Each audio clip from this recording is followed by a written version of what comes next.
नमस्कार। नमस्कार जी। नमस्कार विशाल जी, कैसे क्या सर? बढ़िया है सर। बहुत बढ़िया विशाल जी, आप बताइए क्या हालचाल है आपके? बस बढ़िया सर। मैं पहले कुछ और चैनल पे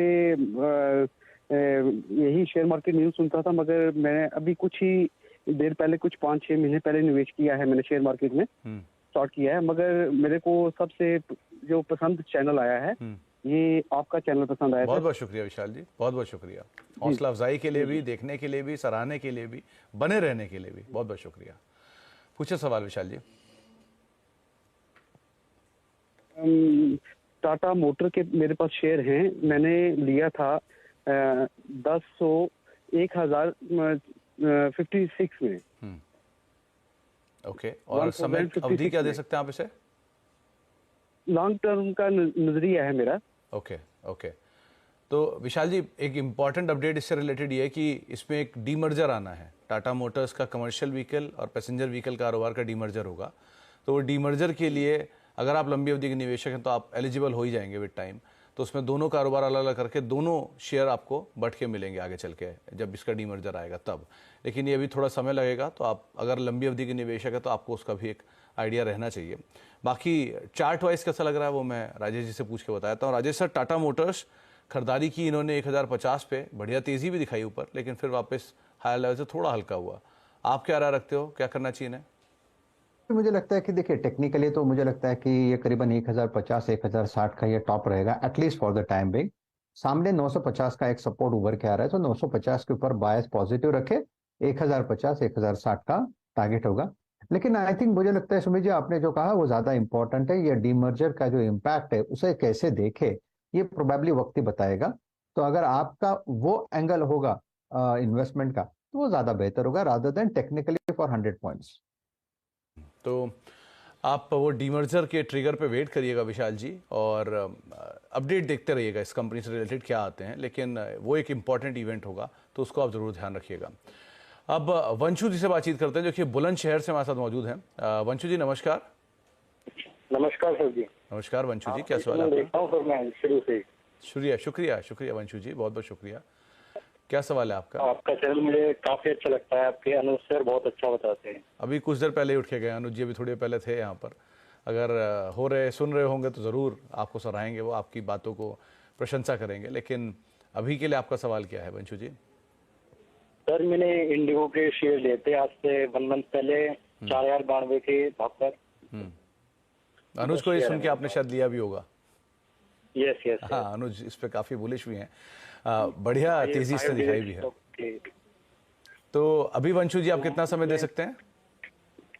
मैं इसमें 5 इयर्स और आगे भी दे सकता हूँ, मतलब टाइम की तो कोई दिक्कत नहीं है। अगर 5 इयर्स से भी इसका लॉन्ग टर्म है तो दे सकता हूँ। चलिए, तो वैसे कंपनी अच्छी है, 62% 60% के आसपास का मार्केट शेयर कमांड करती है। एक ही थोड़ा बहुत इवेंट हुआ है कि प्रमोटर ने हाल में थोड़ा हिस्सा बेचा है, लेकिन अदरवाइज अभी भी सब्सटैंशियल हिस्सा प्रमोटर रखते हैं। राजेश सर, क्या करना चाहिए इंटरग्लोब एविएशन में?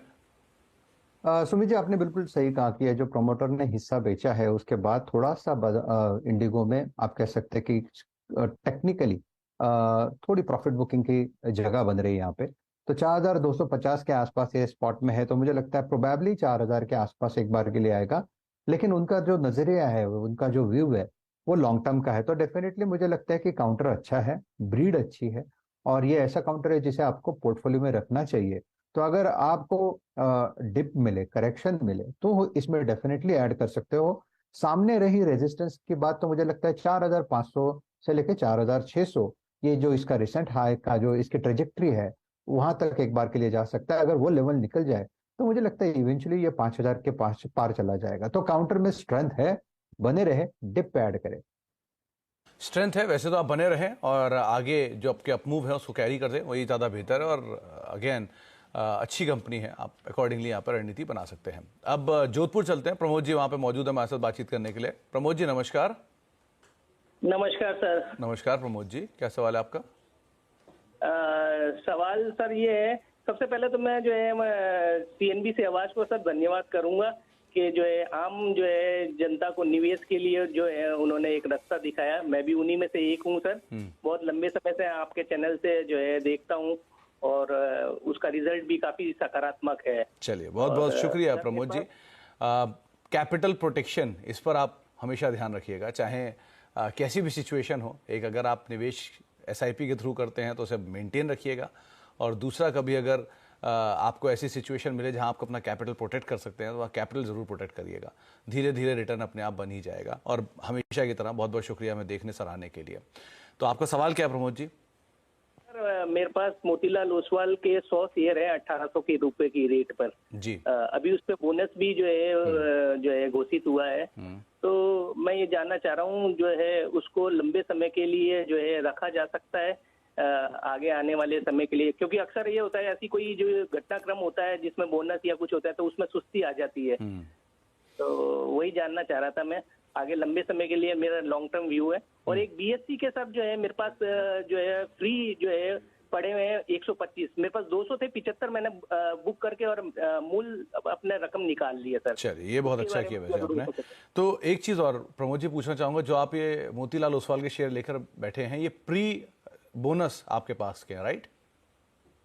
बोनस से पहले की खरीदारी आपकी? हाँ जी, 2 महीने पहले करीब। चलिए, तो बोनस क्योंकि 10 जून यानी कि 2-3 दिन पहले ही एक्स हुआ है, इसलिए दाम इतना नीचे दिखाई पड़ रहा है। तो राजेश सर, इनके पास प्री बोनस के 1800 रुपए के दाम पर शेयर हैं, तो ऐसा नहीं है कि इन्हें लॉस है। 1800 रुपए के दाम पर इन्हें 100 शेयर इन्होंने लिए थे, तो अब इनके पास 4 शेयर हो गए होंगे। सो इनकी कॉस्ट ऑलमोस्ट वहीं के वहीं ज़्यादा ही होगी, इनफैक्ट प्रॉफिट हो ही रहा होगा इन्हें। आप क्या राय रखते हो मोतीलाल ओसवाल में, और दूसरा BSC में क्या करें? सुमित जी, देखिए सामने BSC का चार्ट पहले लगा है तो मैं BSC पे बात करूंगा।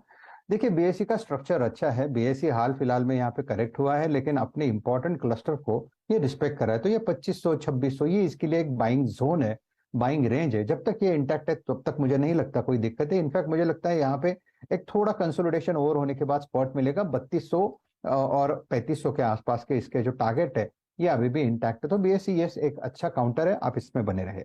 रही बात मोतीलाल ओसवाल फाइनेंशियल सर्विसेज की, तो देखिए MOSL की अगर बात करें, मोतीलाल ओसवाल फाइनेंशियल सर्विसेज की, तो मुझे लगता है ये 650 के ऊपर इसका स्ट्रक्चर अभी भी स्ट्रांग है। कोई दिक्कत वाली बात तो नहीं लगती। अभी देखिए इतना बड़ा इवेंट होने के बाद थोड़ा कंसोलिडेट तो करेगा। तो इवेंचुअली मुझे लगता है, जैसे कि अगर स्पॉट की बात करें तो मुझे लगता है ये 800 को एक बार के लिए दस्तक देगा। तो यहाँ पे 650 के ऊपर MOSL मोतीलाल ओसवाल का बायस जो है पॉजिटिव रहेगा। तो